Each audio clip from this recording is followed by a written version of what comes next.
Bienvenido a mi canal, El Arconte. Y bueno, tenemos ya al otro lado de la línea a Nicolás Casanseo, el único periodista sobre el terreno prácticamente que cubrió de principio a fin pues el conflicto de Malvinas, la guerra de las Malvinas. Hace ya un tiempo, yo era niño, tendría yo unos 10 años, 10, 12 años tendría. Nos acompaña también Carlos Senra. ¿Qué tal? ¿Cómo estás, Nicolás? Muy bien, un gusto estar con ustedes. Gracias y bienvenido. Carlos, ¿qué tal? ¿Cómo estás?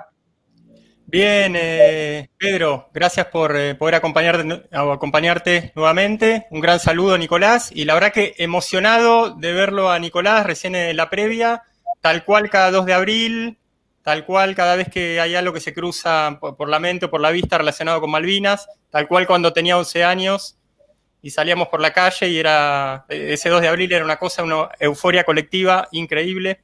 Así que gracias por este momento, Pedro.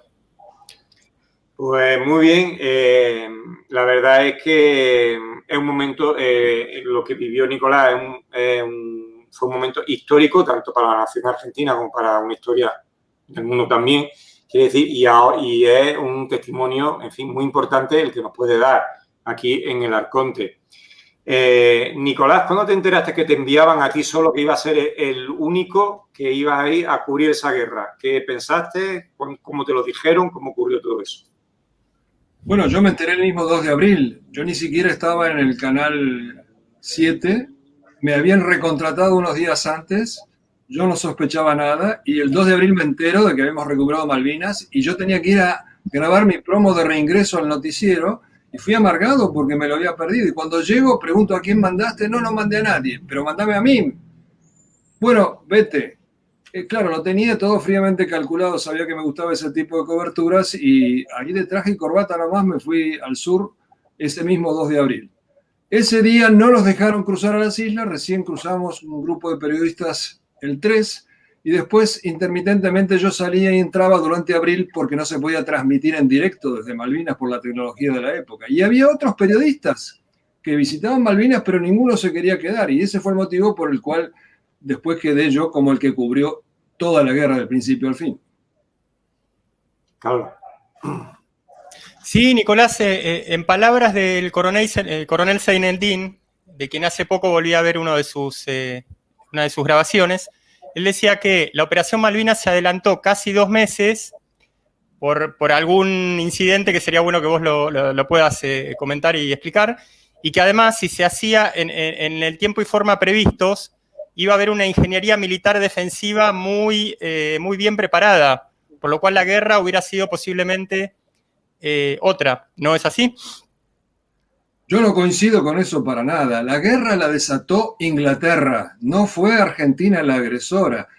Inglaterra, como todo país adelantado, país del primer mundo, planifica con sus aliados a muchas décadas en adelante y necesitaban controlar el petróleo alrededor de las islas, el cruce interoceánico y sobre todo la proyección a la Antártida, que es el último gran reservorio de minerales y de agua dulce del planeta. Y entonces necesitaban un casus belli, una provocación argentina para instalar allí la famosa fortaleza Falklands. Ubiquémonos en el año 82, plena Guerra Fría, y la OTAN no tenía una base en el Atlántico Sur. Años atrás había cerrado la base que tenía en Sudáfrica. Entonces llega ese guiño a través del Pentágono que la Junta Militar se traga y está convencida de que se puede hacer un toco y me voy. Una recuperación incruenta era la condición y después se negociaban, se repartía el petróleo. Eso fallaron los dos en sus cálculos, porque por un lado, por supuesto, falló la Junta Militar que pensaba que la flota no iba a venir. Hasta último momento esperaban que hubiera una solución pacífica, por eso nunca fueron a la guerra, nunca la hicieron en serio, la hicieron a media máquina porque esperaban que se parara. Y por otro lado, los ingleses subestimaron la capacidad de reacción, sobre todo de la aviación argentina, que les diezmó la flota literalmente.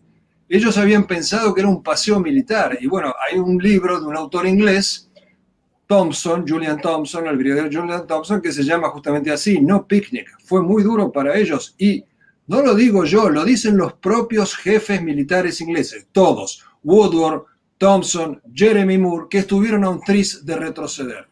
Eso está absolutamente comprobado. Hay videos donde los jefes militares ingleses, tanto marítimos como terrestres, dicen eso. ¿Temiste en algún momento por tu vida? Es decir, ¿viste la muerte que en algún momento esto se está poniendo demasiado serio? ¿O estaba en el momento donde tú estabas más o menos podías controlar la situación? Se veía de que estaba la situación controlada. No, por supuesto, hubo muchos momentos de esos, pero bueno, tú sabes si habrás cubierto alguna vez algo del estilo. Si no te paraliza el miedo, la pequeña cantidad de miedo es adrenalina pura, es hasta agradable. Yo tenía muchas restricciones para cubrir las posiciones de ejército, entonces íbamos casi todos los días a la base aérea que era bombardeada 3 y 4 veces por día, y ahí te podía caer una bomba de 500 kilos en la cabeza en cualquier momento.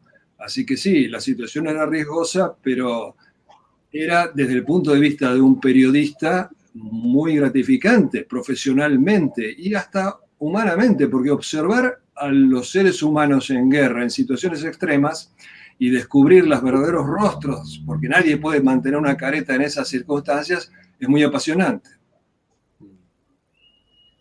Nicolás, había una periodista joven, en aquella época tan joven como lo eras vos, Silvia Fernández Barrio, y tengo entendido que, no sé si por iniciativa de ella o quizás en un trabajo conjunto con vos, idearon, a partir de que ella hablaba inglés a la perfección y vos también, hacer una especie de radio trucha, como diríamos en Argentina, una radio pirata inglesa para engañar al enemigo. ¿Cómo fue esa historia? No, yo no participé, pero efectivamente Silvia Fernández Barrio, con la producción de Enrique Alejandro Mancini, hicieron esa radio, era Radio Liberty, y ella se hacía llamar Miss Liberty, y le hablaba en inglés a los tripulantes de la flota que se nos venían encima, en el sentido de piénsenlo bien, sus madres van a llorar, este territorio no es de ustedes. O sea que era una especie de variante de la famosa Rosa de Tokio de la Segunda Guerra Mundial. ¿Cuál fue el momento más crítico? El más crítico de toda la guerra, de todo ese momento, el que más te impresionó, el que viviste con mayor pasión. Bueno, desde el punto de vista de la guerra en sí, el momento crítico fue cuando se permitió el desembarco inglés en San Carlos, porque al haber hecho allí cabecera de playa complicaba demasiado las cosas. Y se hizo allí una cabecera de playa una vez más porque los generales creían que se iba a parar la guerra, que no iba a pasar nada, y no se prepararon. No prepararon las defensas como tenían que haberlo hecho. Cuando desembarcan los ingleses en San Carlos, en vez de tener allí una guarnición que pudiera hacerle frente, había 40 hombres, que además lucharon heroicamente, pero ese no es el tema. Eso en cuanto a la guerra en sí, yo creo que eso fue un punto de inflexión. A pesar de eso, la resistencia que ofrecieron los argentinos, reitero, hace decir a los jefes militares ingleses de que podían haber perdido la guerra, no solo en el mar, porque dice el almirante Woodward el 14 de junio en su diario, si los argentinos pudieran soplarnos, nos caemos, dice esa frase, y es el día que Menéndez, el general que comanda las fuerzas terrestres, se rinde sin haber dado nunca una orden de ataque ni de contraataque. Así que eso pudo haber cambiado, lo dicen los propios militares ingleses. Bueno, en cuanto a mí, bueno, tuve muchos momentos que fueron muy fuertes, pero siempre lo que más te afecta es cuando cae en combate alguien con quien uno ha llegado a trabar cierto tipo de relación. Y eso me ha pasado unas cuantas veces. Nicolás, si pudieras explicarle al público de Pedro del Arconte el drama del hundimiento del Belgrano, todo lo que tuvo que ver con el hundimiento del Belgrano, la violación de zona de exclusión por parte de Inglaterra. Bueno, Inglaterra había decretado unilateralmente una zona de exclusión, pero eso no tiene ninguna importancia, por eso yo coincido con el comandante del Belgrano, que no fue un crimen de guerra. En una guerra no hay zonas donde se puede combatir y zonas donde no. Por supuesto no estamos hablando de los civiles. Pero, por ejemplo, la Armada Argentina mandó un comando a Gibraltar para tratar de dinamitar buques ingleses. El proyecto fracasó, la policía española lo descubrió antes de tiempo, pero esto indica de que no había una zona de exclusión tampoco para los argentinos. El buque General Belgrano, que tenía cañones de larguísimo alcance, mucho se ha especulado que debía haber sido encallado en Puerto Argentino, justamente por ese armamento, pero todo lo contrario, después de haberlo sacado con la flota, se arrepintieron los almirantes y lo hicieron retroceder. Y cuando se estaba retrocediendo fue cuando lo hunde el Conqueror, un submarino de propulsión nuclear británico. Y mueren 330 tripulantes aproximadamente. Fue una tragedia que también mostró muchos actos de heroísmo y de amor al prójimo, ¿no? De abnegación. Las historias de rescate del Belgrano son realmente maravillosas desde el punto de vista que muestran lo que es capaz un ser humano por amor al prójimo que quizás ni siquiera conoce su nombre. La verdad es que, hombre, sí, en una guerra no hay distinción, pero bueno, tropas que se estaban retirando lo podían haber dejado, quiere decir, lo podían haber dejado perfectamente, pero bueno. Pero lo que pasó es que la Thatcher estaba siendo muy presionada por el gobierno de Ronald Reagan para parar las hostilidades, sobre todo por Jeane Kirkpatrick, la embajadora de Estados Unidos ante las Naciones Unidas, y justamente para que no se pudiera dar marcha atrás es que ella ordena el hundimiento del Belgrano. Lo ordenó personalmente Margaret Thatcher.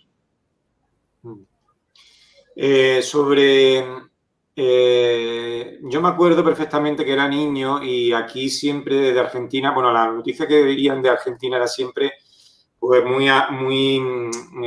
de que la guerra se estaba inclinando al lado argentino. Quiere decir, incluso cuando desembarcaron en San Carlos, pues decían que las noticias que llegaban a España, pues que Puerto Argentino, que es donde estaba la pista de aterrizaje, donde estaba el núcleo del contingente argentino, pues que estaba muy bien protegido y que le iba a resultar muy difícil pues el atravesar toda esa zona, ¿no? ¿Realmente fue así? ¿Realmente le resultó difícil ese avance o no? ¿O fue un avance, una vez que desembarcaron ya prácticamente estaba todo hecho? Bueno, por empezar, tú sabes que hay una vieja frase que dice que en la guerra la primera baja es la verdad. Todos los gobiernos mienten, en todos los gobiernos en guerra hay censura y también la hubo del lado británico. No les fue fácil llegar a los británicos a pesar del desembarco en San Carlos, porque justamente la aviación argentina, entre los buques que hundió al Atlantic Conveyor, que era un transporte de contenedores, un portacontenedores de guerra, que llevaba muchos helicópteros y mucho otro tipo de abastecimiento que necesitaban los británicos. De hecho, tuvieron que ir caminando y pensaban ir en helicóptero porque esos helicópteros fueron hundidos. Y los jefes terrestres ingleses, hay un documental de ellos para los 30 años de la Guerra de Malvinas, dicen que se estaban quedando sin pertrechos por ese motivo. No les fue fácil para nada. Por ejemplo, los argentinos en posiciones estáticas tuvieron muchos pies de trinchera por la naturaleza del terreno, uno pisa la turba y sale agua, pero los británicos también tuvieron muchos pies de trinchera. Y es más, se habló mucho de que los argentinos estaban peor pertrechados que los británicos, y esto nos enseña una vez más que no se puede generalizar. Por ejemplo, los borceguíes argentinos eran mejores que los británicos porque no solo estaban pegados, sino que estaban cosidos. Y los borceguíes británicos solamente estaban pegados con cola y se deshacían en la turba. Y los británicos mismos cuentan que tuvieron que caminar con galochas. Además hay una cuestión hasta casi cómica.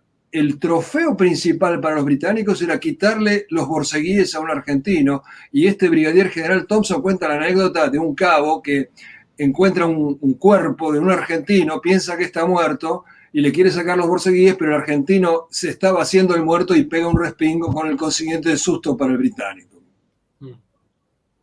Nicolás, creo que hay una anécdota de un héroe inglés de apellido Morgan, que cuando lo transportan, a raíz de que un argentino al menos es testigo de aquello, ve que tiene medias de soldado argentino. No conocía la historia, pero hubo solamente 2 prisioneros británicos y ninguno se llamaba Morgan. Sí, te cuento, Nicolás. Yo escuché durante muchos años un programa sobre Malvinas que me parecía excelente en Radio 10, que lo conducía alguien que me acuerdo que se ponía un seudónimo, era suboficial. No, era un oficial, era un subteniente. Taranto Baroni. Correcto, subteniente de infantería. Sí, y esa anécdota me quedó grabada. El programa, recuerdo, se llamaba Malvinas, la verdadera historia. Estaba en aquella radio de Haddad. Y me quedó grabada la cuestión del héroe inglés Morgan y que tenía las medias, que perdón, en España le dicen calcetines, no sé cómo, de un soldado argentino. Ahora, ¿Era, Nicolás, ¿Era prisionero Morgan? No. me quedó la anécdota como que era el héroe inglés Morgan, que parece que había muerto en combate, y que cuando lo trasladan ven que se nota claramente como que le sobresalían las medias que en ese momento eran reconocibles en un soldado argentino. Pero bueno. No conocía la anécdota. En definitiva, Nicolás, me permito una pregunta acerca de algo que recuerdo haberte escuchado explicar a vos en un reportaje relacionado con que la Unión Soviética de ese momento le ofreció ayuda al gobierno militar argentino, pero a cambio de luego poder capacitar, por decirlo de alguna forma, a una camada de oficiales argentinos. Y bueno, ¿cómo fue aquella historia? Bueno, esa fue una de las condiciones. Que fueran a entrenarse a la Unión Soviética los oficiales argentinos, y hubiera sido obviamente con el propósito de lavarles el cerebro. El gobierno argentino rechazó la propuesta de ayuda de la Unión Soviética, y según me dijo a mí el jefe de la Fuerza Aérea en ese entonces, con quien hablé después de la guerra, Lamidoso, en una sola oportunidad aceptaron la ayuda soviética, y fue para plotear al Invencible en ese ataque que los ingleses no reconocen hasta el día de hoy. Pero fuera de eso no se aceptó la ayuda soviética. El Invencible era un portaaviones, ¿no? Un portaaviones que fue atacado de una manera extremadamente difícil porque estaba obviamente muy protegido y escoltado, y entonces los aviones hicieron 2 reabastecimientos en vuelo para atacarlo como si vinieran desde África. Les tiraron por un lado con misiles Exocet, y 4 aviones de la Fuerza Aérea A4 le fueron luego a arrojar sus bombas. De esos 4 pilotos, 2 fueron abatidos, y los ingleses hasta el día de hoy no reconocen ni siquiera que el ataque existió, a pesar de que hay testimonios hasta del príncipe Andrés, que estaba navegando a bordo del Invencible, de que tuvo que tirarse cuerpo a tierra y protegerse ante un ataque argentino. ¿Cree que si Argentina hubiera tenido más medios en ese momento habría ganado la guerra? ¿Se lo hubiera preparado a conciencia? Quiere decir, hubiera adquirido aviones más modernos, en fin, habituallamiento, en fin, medios mejores. Es que los había adquirido. Argentina había adquirido 15 aviones Super Étendard y con sus 15 misiles Exocet. Pero los franceses, al comenzar la guerra, habían entregado solamente 5 y sin los manuales de instrucción, y no les entregaron los restantes 10. Si esos manuales de instrucción los obviaron los técnicos argentinos, descularon cómo manejar los Exocet sin esas instrucciones, pero obviamente si el daño que le causó la aviación argentina con 5 Exocet, con 15 no hubiera vuelto prácticamente ningún barco a Inglaterra. O sea que la precipitación fue fundamental de los militares argentinos. Si hubieran esperado un par de meses más, como dicen, probablemente habría cambiado la historia. Pero es que los ingleses comenzaron las hostilidades. Los ingleses, la historia es así. En las Islas Georgias, otro grupo de islas en el Atlántico Sur, un privado, un empresario, pidió permiso a Londres para ir a desmantelar unas factorías, era su negocio. Londres le dio oficialmente el permiso, y cuando estaban trabajando allí, en marzo, Londres dijo que habían sacado la bandera argentina y que era una violación, y mandó un buque de guerra, el Endurance. Inglaterra provocó eso. La reacción argentina vino después de eso, de ahí el apresuramiento. Nicolás, ¿qué consistencia hubiera tenido aquella ayuda soviética? O digamos, eso se hubiera hablado en detalle de haber aceptado la Junta Militar Argentina. ¿O era, digamos, mandar y hacer todo lo que hubiera sido necesario para vencer? ¿O tenía, digamos, una limitación determinada, la ayuda militar que hubieran ofrecido? Esto es historia contrafáctica. Primero hay que ver si eran palabras o si realmente la Unión Soviética se hubiera metido en la guerra, porque eso significaría probablemente la Tercera Guerra Mundial. Sí. Eso por un lado. Y por otro lado, yo creo que siempre estuvo descartada la posibilidad de aceptar ayuda soviética, porque la oficialidad argentina era profundamente anticomunista. Venían de sufrir una guerra sucia provocada por los terroristas marxistas apoyados por Cuba, muy difícilmente aceptarían la ayuda de una Unión Soviética marxista. A esta altura ya de la película, ¿cree que la guerra fue un error o no? ¿O piensa que se podía haber ganado? ¿O fue un error completo desde el punto de vista político, social, argentino? ¿Fue un error? ¿Se tenían que haber quedado en casa? El error fue, en todo caso, de Margaret Thatcher, que subestimó la reacción de las Fuerzas Armadas argentinas, pero no se puede considerar nunca como error una guerra justa. Y la única guerra justa es la guerra de defensa propia. Argentina sufrió la provocación de los ingleses, y esto tampoco lo digo yo. Cuando fue juzgada la Junta Militar de Malvinas, tanto el fiscal acusador, el famoso Moreno Campo del juicio de las juntas, como el presidente del tribunal que condenó a la Junta de Malvinas, Horacio Catani, los dos en sus alegatos dijeron que fue una guerra en defensa propia.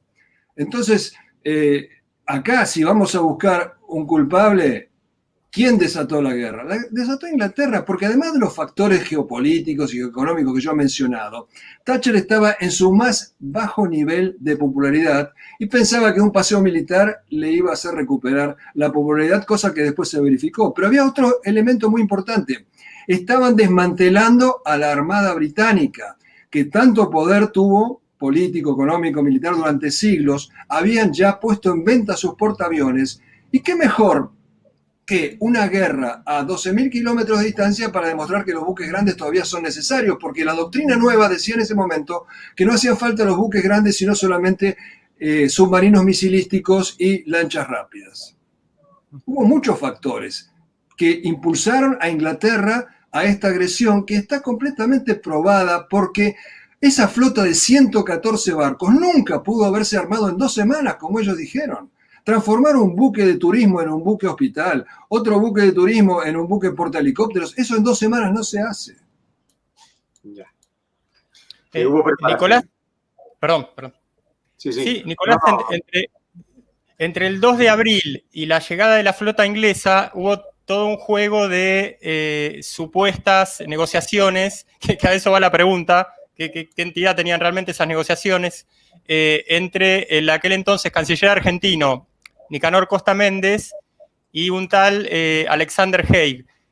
Digamos, al paso del tiempo hay hasta versiones de que el canciller argentino hubiera sido una suerte de agente inglés encubierto que hasta recibía órdenes aparentemente en código por títulos de cierto diario. ¿Cuál fue el papel real del canciller argentino? ¿Jugó a favor, en contra? Bueno, yo no puedo entrar en esa teoría conspirativa, no tengo ninguna prueba. Lo que sí estuvo muy claro, que la Junta Militar no llevó adelante la guerra a pleno. No tocó un solo interés británico en la Argentina, que es lo que más le hubiera dolido probablemente a los ingleses. Siempre jugó a medias tintas, a media máquina. Por ejemplo, yo he sido testigo en Malvinas. Se protegían más los derechos de los ingleses residentes, los kelpers, que la necesidad del propio soldado argentino. El general Menéndez prohibió carnear las 300.000 ovejas que había en las islas. Toda guerra es sinónimo de hambre, pero hubiera sido bastante paliada el hambre de los soldados si hubieran podido disponer de esas 300.000 ovejas. Y eso era para no ofender a los ingleses. Una actitud así, timorata, de no ofender a los ingleses, se vio en todo momento en el poder político argentino de ese momento de la Junta Militar. Y cuando fue el contacto en Puerto Argentino con los británicos, ¿se portaron bien los británicos con los argentinos? Quiere decir, cuando ya se había acabado todo, o entraron avasallando, el contacto fue muy, muy brusco y muy violento.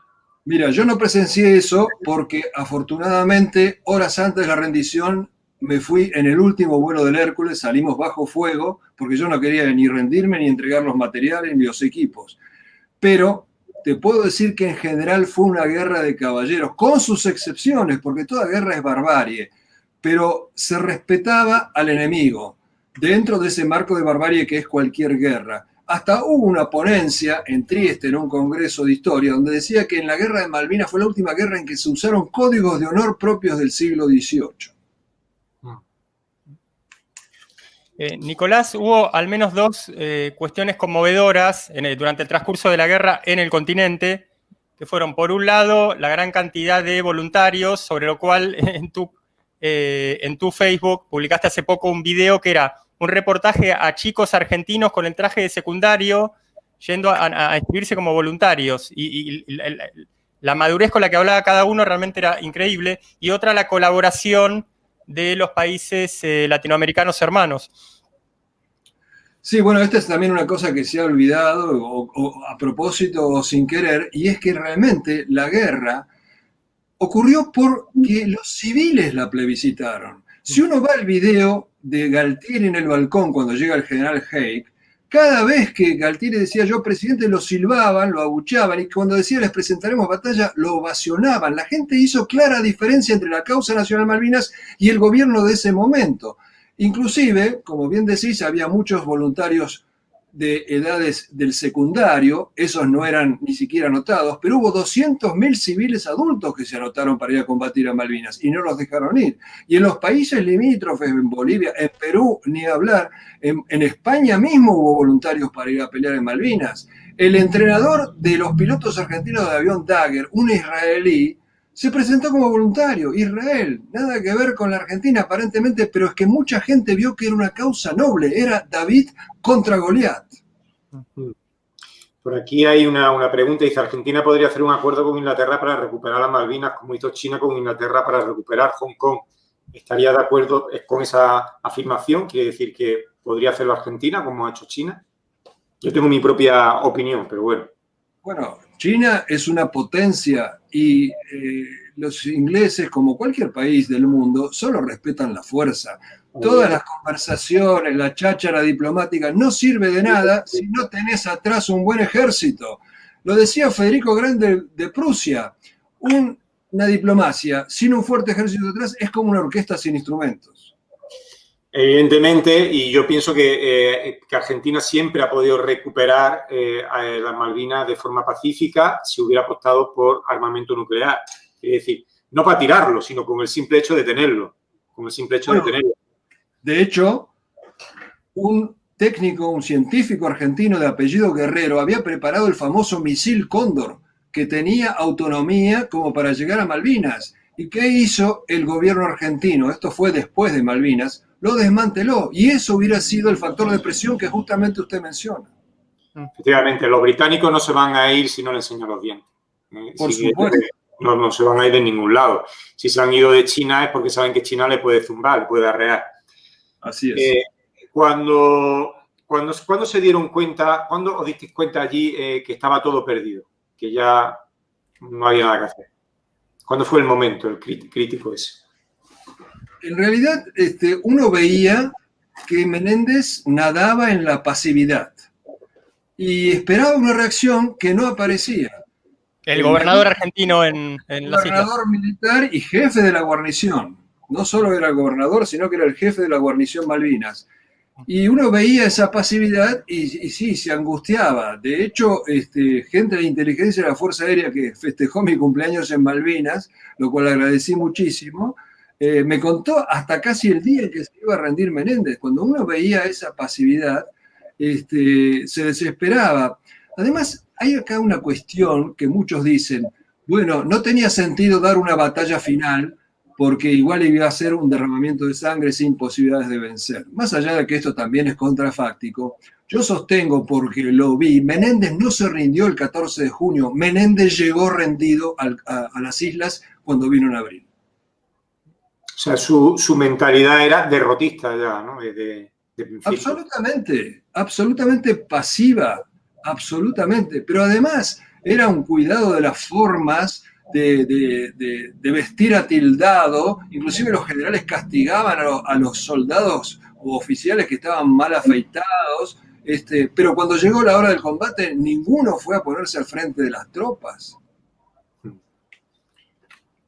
Nicolás, sí. es cierto, una historia acerca de una supuesta negociación, creo que en el mismo transcurso de la guerra, entre Argentina y Francia por unos misiles Mirage, aparentemente de gran poder y de gran alcance, que hubieran hecho mucho más daño del que se llegó a hacer a la flota inglesa, y que esa operación se vio frustrada y que, bueno, que sin los Mirage se perdió la posibilidad de, al menos de haberle hecho aún mucho más daño a los ingleses.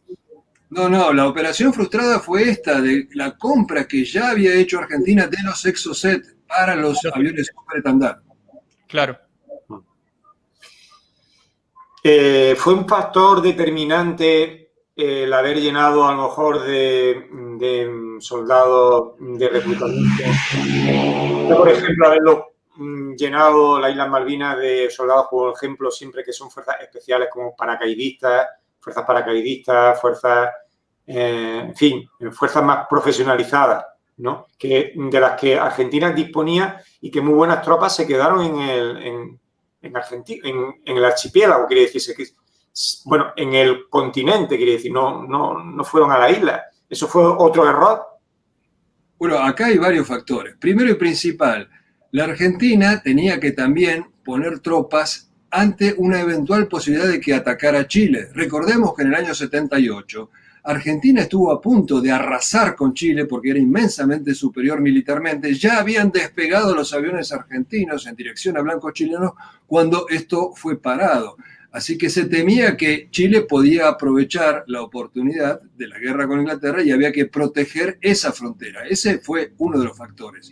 El otro factor es, como insisto, como no se pensaba ir a la guerra, mandaban a cualquiera, inclusive mandaban un regimiento, no mandaban los morteros, no mandaban los aparatos de puntería, no mandaron los cañones de largo alcance, después los empezaron a enviar en Hércules de A1, porque no fueron a la guerra los militares, sino probablemente hubiera sido otra la composición.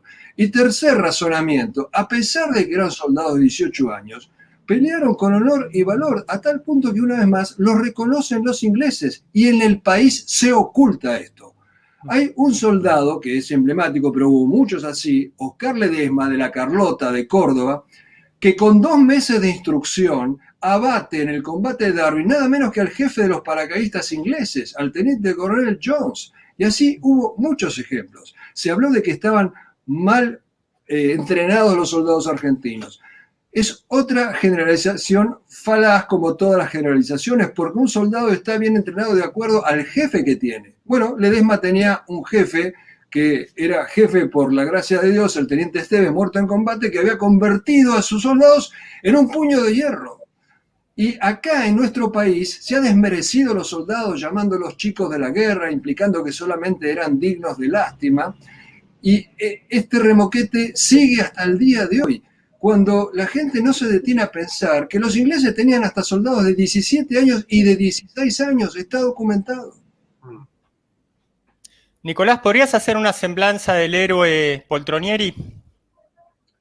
Lamentablemente, la historia de Poltronieri se ha caído porque sus propios camaradas han salido a decir que es apócrifa.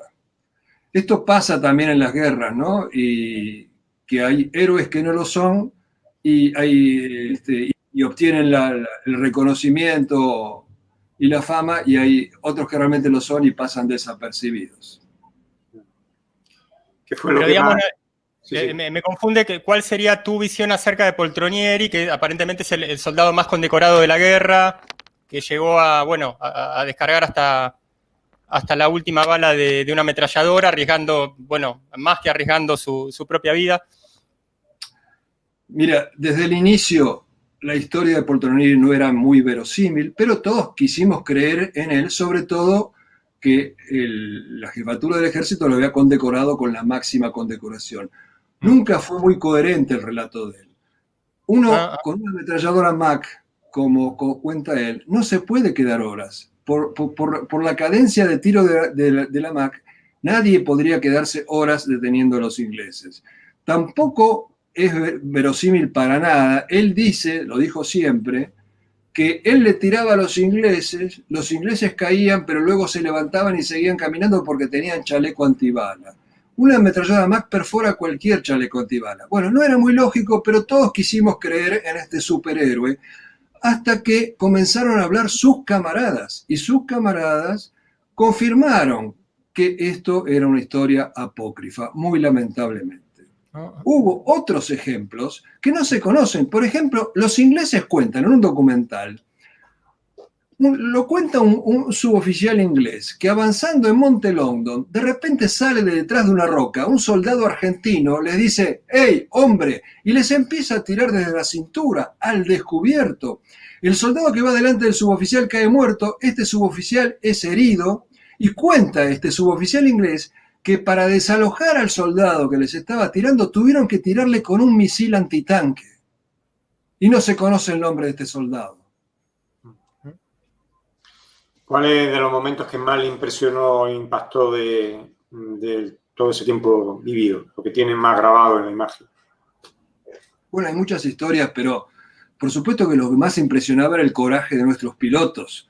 Uno no podía creer lo que estaba presenciando. Con aviones modelo 50 aproximadamente estaban destrozando una flota modelo 80. Tenían que llegar volando a ras del agua, lo cual es muy peligroso, a casi 1000 kilómetros por hora, atravesar una barrera de fuego y ponerle las bombas en el puente. No eran los Exocet que se disparaban a 40 kilómetros de distancia.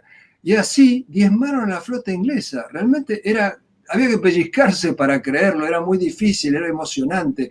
Uno, no sé, yo no podía dormir de noche cuando me contaban una de estas cosas. Yo he sido también testigo, el día del bautismo de fuego, estábamos en el aeropuerto, nos habían bombardeado con aviones, nos estaban tirando los buques de día. Cuando vemos 3 puntitos que pasan por sobre nuestras cabezas, una escuadrilla que ataca esos buques y vemos un buque alejarse humeante. Realmente fue impresionante la epopeya de los pilotos argentinos. En ese momento despertó la emoción y la admiración de todo el mundo. Nadie se podía explicar cómo lograban hacer eso. Incluso se habló de que eran kamikazes, de que eran drogadictos. Y una vez le digo a uno de estos héroes, al capitán Carballo, le digo, che, Pablo, están diciendo que ustedes atacaban drogados. Y él sacó con vehemencia el rosario y dijo, sí, esta era nuestra droga. Eran gente creyente, habían sido educados en la Escuela de Aviación Militar bajo la influencia de un profesor nacionalista y católico de nombre Jordán Bruno Ollenta, en esta milenaria tradición de los latinos, como decía el poeta latino Horacio, y decoroso es morir por la patria, creían en la vida eterna. No había nada más peligroso que un aviador argentino recién confesado. Sí. Nicolás, ¿por qué continúa casi a 40 años la controversia con aquellos soldados que se movilizaron al continente, no fueron al teatro de operaciones, quieren ser reconocidos como veteranos? Hay, digamos, orgullo, interés, las dos cosas juntas. Mirá, lo que pasa es que ellos dicen que hubieran ido, pero no fueron. En todo caso, si merecen un reconocimiento porque estaban dispuestos, como ellos dicen, bueno, puede ser un diploma, una medalla.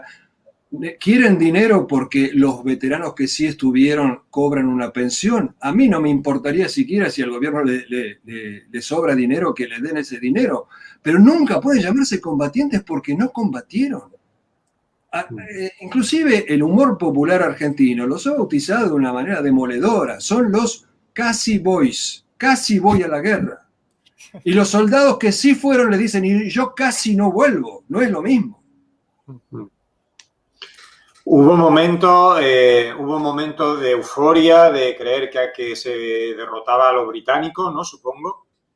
En ese momento. Esa euforia más que nada fue creación del continente y más de los medios privados que de los comunicados del Estado Mayor Conjunto. Hay 2 trabajos, uno de Alejandro Amendolara y otro de Rodolfo Terraño, que demuestran que mintieron mucho más los medios privados, fueron más papistas que el Papa, que la propia Junta Militar de Gobierno. ¿Y entre los soldados qué ambiente había? Entre los soldados regulares, los soldados rasos, que creían en sus posibilidades o eran derrotistas? Yo he sido testigo de que esos soldados metidos en pozos de zorro, inundados, con frío, con hambre, les decían a sus suboficiales, salgamos a buscar a los ingleses y acabemos con esto. Era una vida durísima la que tenían, porque Menéndez había cavado trincheras alrededor de Puerto Argentino como si fuera la Primera Guerra Mundial, y sin relevarlos, los tenía allí, y sin embargo estaban dispuestos a pelear y después pelearon. Hubo esos ejemplos de heroísmo que los propios ingleses reconocen. El brigadier Thompson tiene una frase así: estos adolescentes disfrazados de soldados nos estaban causando tantas bajas que consideré retirar a mis hombres de Monte London. Los disfrazados de soldados, por supuesto, se lo vamos a dejar sobre su conciencia, ¿no? Yo digo, estaban disfrazados de gloria, realmente. Por supuesto, hubo también cobardes, hubo demoralizados. Desde ya, como pasa en toda guerra, la peor mentira es la generalización. Nicolás, hay algo muy terrible que conocemos como desmalvinización, que aparentemente hasta comenzó desde el mismo instante que volvieron los soldados al territorio luego de terminada la guerra. Esto de desmalvinizar, de ignorar a los soldados, humillarlos, no reconocerlos, es una miseria humana, es cobardía, fue una orden política, continuó luego con la llamada democracia, con Alfonsín. ¿Por qué desmalvinizar? Fue una confluencia perversa. Por un lado, los militares del gobierno militar quisieron ocultar las miserias de la guerra de Malvinas. Y después los gobiernos civiles, demonizando a las Fuerzas Armadas sin separar la paja del trigo en un todo, quisieron esconder las grandezas que son los actos de heroísmo, de amor al prójimo, etc. La desmalvinización empezó al día siguiente de la caída de Puerto Argentino. El nuevo hombre fuerte del gobierno militar, un general Nicolaides, dijo: Malvinas no existió. Por eso cuando los soldados volvieron, no solo no tuvieron el desfile que esperaban, los escondieron, los mandaron a sus casas entre gallos y medianoches en transportes que tenían las ventanas tapiadas para que nadie los vea, no les dieron apoyo médico, psiquiátrico, no les dieron trabajo. No, les quebraron el espinazo de la autoestima después los sucesivos gobiernos, diciendo que fue una absurda aventura, una loca aventura, en vez de darle esa palmada en la espalda que necesita todo combatiente después de todo lo que sufrió. Esa desmalvinización, en menor grado, por suerte, pero sigue hasta el día de hoy, y se refleja en estas ideas fuerzas falaces de que mandamos chicos a la guerra, solamente dignos de lástima, que fuimos nosotros los agresores. Muchos argentinos utilizan la palabra invasión cuando invadimos a Malvinas, de que estábamos de antemano condenados a la derrota. Nadie lo está, y los propios ingleses dan fe de que podían haber sido derrotados, y toda una serie de ideas, fuerzas falaces que de alguna manera le siguen rompiendo el espinazo de la autoestima a los soldados. Están esperando todavía su reivindicación. ¿Has sentido el rechazo? ¿Cómo? ¿Has sentido el rechazo? Bueno, de alguna manera yo sufrí el coletazo de esa desmalvinización, porque así como escondieron los soldados, los militares querían esconderme a mí. Era más difícil porque yo era conocido y había mostrado la cara, pero me hicieron lo que acá llamamos operetas de difamación, me dejaron sin trabajo los propios militares, y después el tema siguió con los siguientes gobiernos civiles. Afortunadamente no fue la gente la que me hizo sentir el rechazo, porque al enterarme de que la mayoría de mi material había sido destruido, no había sido mostrado, yo escribí un libro inmediatamente, el mismo año 82, tratando de compensar eso que no había podido informar con imágenes, y el libro agotó 85.000 ejemplares. Nadie adquiere un libro a una persona en la que no confía, así que eso para mí fue la prueba de que yo no había perdido credibilidad con la gente, que es lo que más importa. Nicolás, ahora y en muchísimas oportunidades en estos años, relatabas aquello de que mucho de tu material fue destruido. ¿Qué proporción fue destruida y por qué?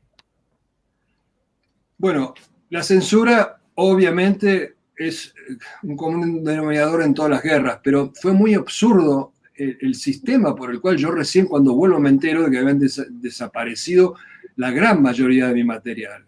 Uno de los motivos, yo supongo, es que a mí me dieron una orden de que no filmara más soldados conscriptos, y yo me negué a obedecerla, porque primero por una cuestión de ética profesional, segundo porque ellos se ponían contentos de que lo filmaran, podían verlo sus seres queridos en el continente. Entonces imagínate la cantidad de material que me destruyeron solo porque seguí filmando soldados conscriptos. Hace unos meses el diario Clarín de Buenos Aires publicó que faltan 100 horas de grabación mías. Madre mía. Madre mía. Y, Perdón, ¿y cuántas sobrevivieron, Nicolás, con exactitud o más o menos? Mi hijo me ayudó a hacer una recopilación de todo lo que anda dando vueltas por las redes y son 3 horas 5 minutos.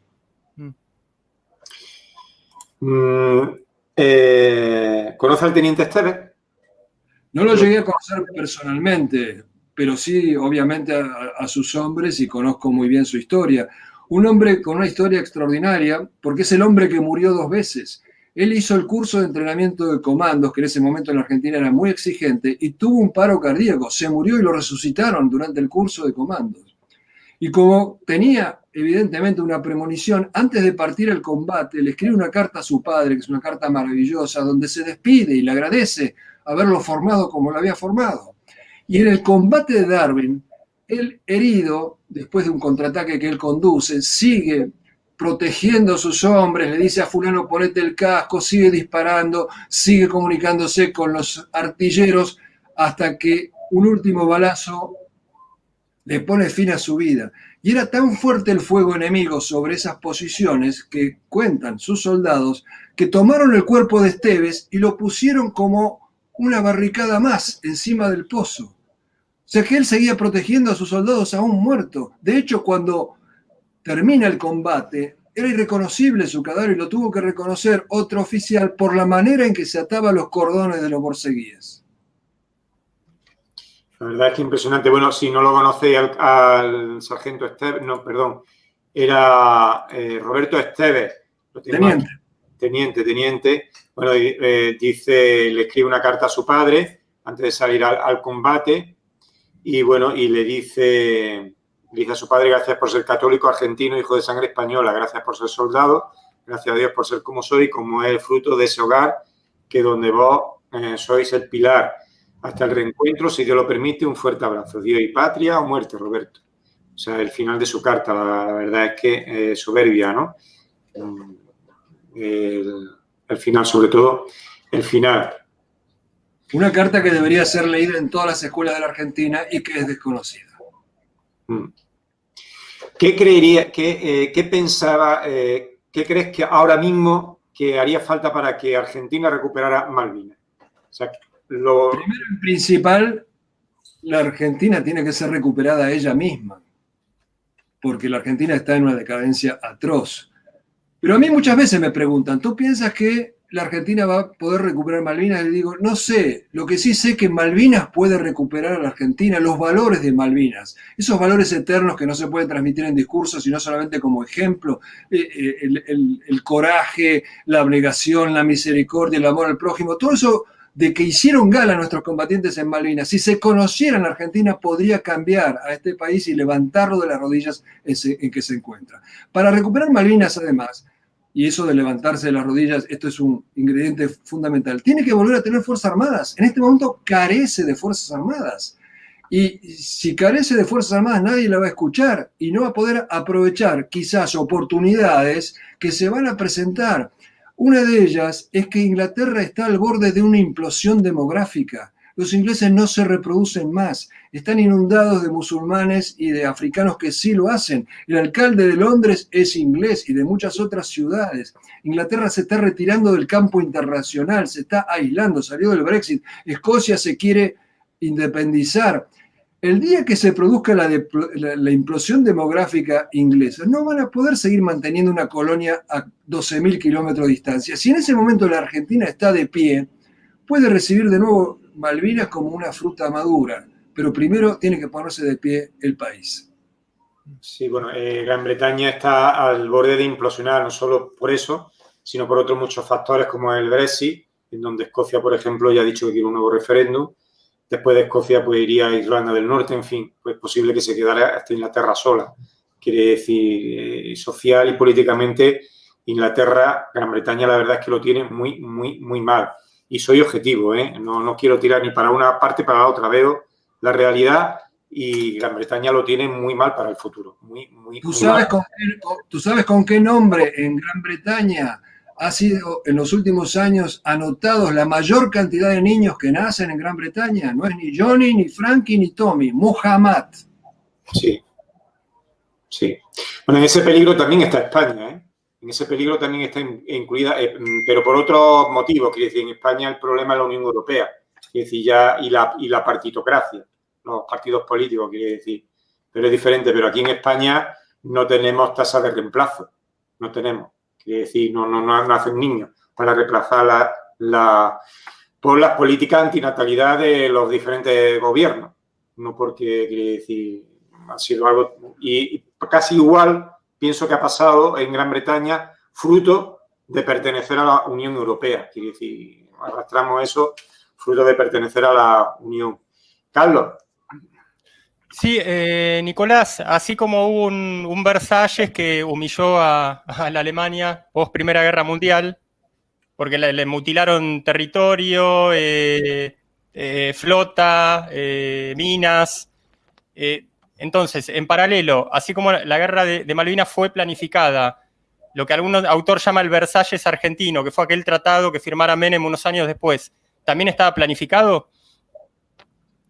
Es muy probable que estemos pagando nosotros los argentinos es justamente habernos plantado frente a una potencia como Gran Bretaña.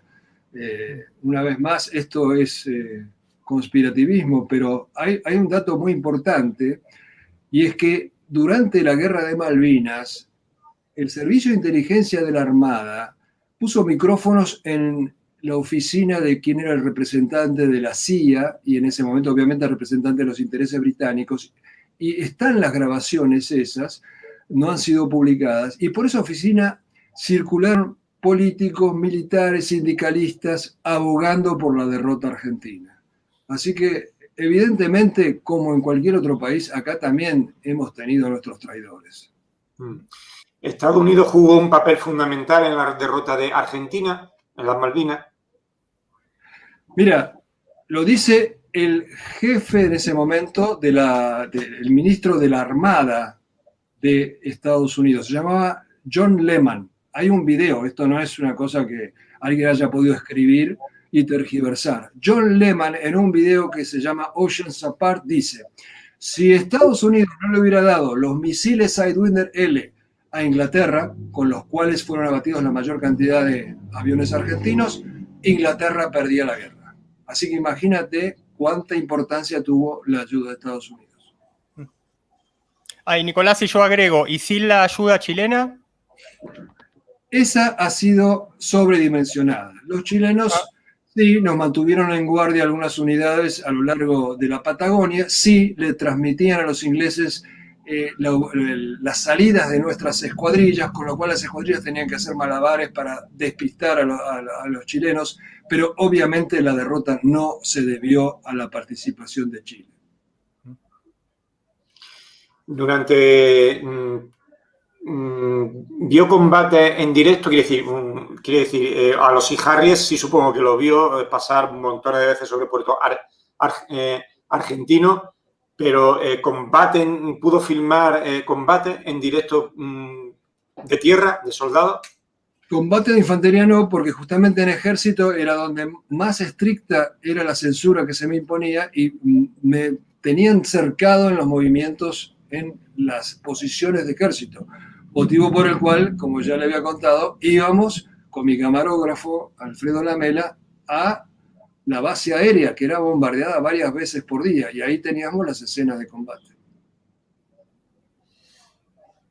Nicolás, los ingleses no tuvieron su Casanseu, ni siquiera a nivel de cronista gráfico.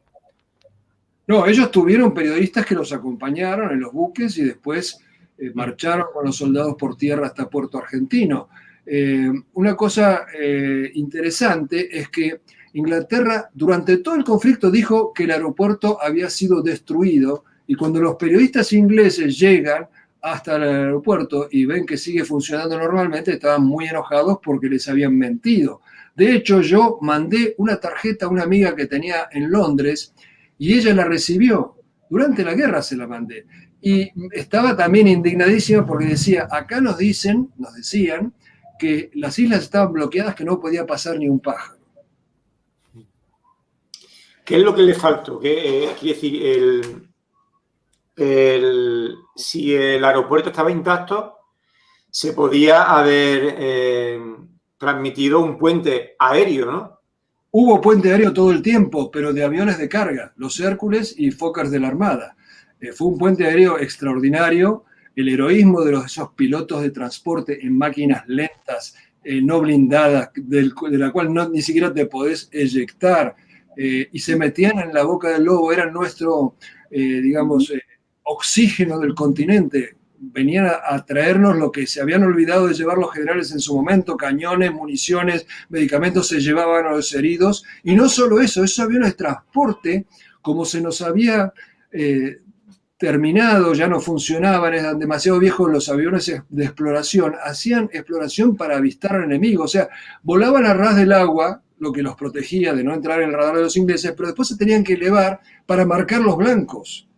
Eran una carnada viviente, literalmente, y en uno de esos vuelos, llamados vuelos locos, fue derribado un avión Hércules de la Fuerza Aérea. ¿Y cómo es que los ingleses no destruyeron el aeropuerto, quiere decir la pista, quiere decir impericia? ¿Qué es lo que les pasó? Porque los Sea Harrier eran como los dueños, ¿no? Quiere decir, eran como la última tecnología en la guerra, quiere decir. Incluso no solo los Sea Harrier, sino también los buques bombardeando el aeropuerto. ¿Qué es lo que pasó? ¿Cómo es que no lo hicieron?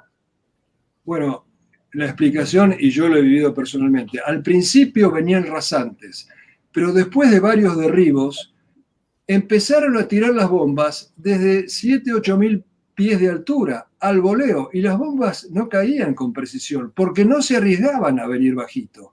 Fíjense la diferencia con los pilotos argentinos. Los pilotos argentinos le daban a un blanco, que eran las fragatas, de 150 metros de eslora de largo, y le acertaban, porque se ponían encima de la fragata. Y los ingleses no le podían acertar una pista que tenía 1500 metros de largo, porque no se animaban a bajar lo suficiente. Pues suficientemente significativo, ¿no? Suficientemente. ¿Cuántos Sea Harrier cayeron? Bueno, las cifras de los ingleses están, yo creo, disimuladas, porque protegen su orgullo nacional. Ellos, hay muchas bajas que no las reconocen. Por ejemplo, si hubo 2 Sea Harrier que se perdieron, ellos dicen: un accidente, chocaron en el aire. Otro accidente, chocaron 2 helicópteros, uy, cuántos muertos. Y así, yo he hablado con muchos combatientes argentinos que vieron con sus propios ojos determinadas bajas, y los ingleses, en los reportes de ellos, niegan esas bajas. Ha habido casos donde un buque de guerra se hundió en 20 minutos y ellos hablan de 5 muertos, cosa absolutamente imposible. Han encontrado la manera de disimular sus bajas por proteger su orgullo nacional. Éramos supuestamente una republiqueta sudaca de Morondanga, y le estábamos a punto de hacer morder el polvo al gran león inglés. La Thatcher se emborrachaba todas las noches, lo contaron los medios ingleses, y me explico, porque estaría aterrorizada de que fracasara su aventura. Nicolás, aquellas historias que circulaban en plena guerra de que los ingleses tenían un regimiento, por llamarlo de alguna forma, de nepaleses llamados gurkhas, que eran especialmente, prácticamente caníbales, que arrancaban las orejas de los argentinos. ¿De qué había de eso de los gurkhas nepaleses? ¿Era una anécdota? ¿Era un invento? Los gurkhas estuvieron, pero resultaron ser un arma de acción psicológica. No entraron directamente en combate. ¿Qué pasó? Se corrió como un reguero de pólvora esto que vos decís de que cortaban orejas y de que degollaban, y esa es la mejor arma que puede poner un ejército, porque el terror corre rápidamente, se amplía, se magnifica y ejerce esa función. De hecho, había varios oficiales que yo conocí, como Lauría, por ejemplo, que decían: voy a ir, yo quiero ver un gurkha y yo le voy a traer las orejas a nuestros soldados para que vean que esto no es así, que también le podemos cortar las orejas nosotros. Nunca había un gurkha. Según los datos oficiales ingleses, hubo una baja, y ningún soldado con los que yo hablé nunca entró en combate con gurkhas. Y entre los soldados, ¿qué es lo que más temían? ¿A los Sea Harrier, a los bombardeos de barcos, a los paracaidistas británicos, a alguna unidad especial? No, el terror era con este cuento de los gurkhas. E inclusive, muchas veces pasa, ¿no? Veían cosas que no habían sucedido. Yo entrevisté soldados argentinos que bajaban de Monte Longdon y me contaban con lujo de detalle cómo los gurkhas degollaban. Conservé esos teléfonos porque yo tenía la costumbre de luego llamar a los familiares diciendo: lo vi vivo, está bien. Y Un año más tarde de la Guerra de Malvinas yo hago un documental y cito a los mismos soldados y ya la versión había cambiado. No, yo no lo vi, creo que degollaron uno pero que ya estaba muerto. O sea, se cayó la historia esta del teléfono roto de los Gurkhas degollando. Carlos, llevamos ya 1 hora de programa. Vamos a finalizar. La última pregunta para Nicolás. Sí, yo quisiera comentar que en una oportunidad, Nicolás es periodista, pero es muy entrevistado también, como en este preciso instante, él dijo algo que realmente me quedó grabado. Le preguntaron, ¿usted volvería a Malvinas? Y él dijo, yo volvería en balsa. Y realmente se sintió como algo muy auténtico. O sea, Nicolás fue un testigo privilegiado, mantiene viva la llama de Malvinas día por día a 38 años y seguramente continuará haciéndolo. Ahora tiene unos jóvenes, ¿cuántos? 68, 70 años. Secreto de Estado. Yo no tengo ninguna duda de que hoy volverías en balsa, o sea, pero quiero tu respuesta. ¿Volverías también en balsa, como dijiste en aquella oportunidad hace unos años? Sí, yo creo que dije que volvería en una barcaza de desembarco. Mirá, si vos haces una encuesta entre los soldados, esos que supuestamente fueron las víctimas llevadas a la fuerza Malvinas, yo te garantizo que el 90% te dice que volvería. Que volverían, pero con otro mando, ¿no? Con otro mando más decidido, ¿no? Por lo que he deducido de la entrevista. Seguro que sí. No con lo que estuvieron.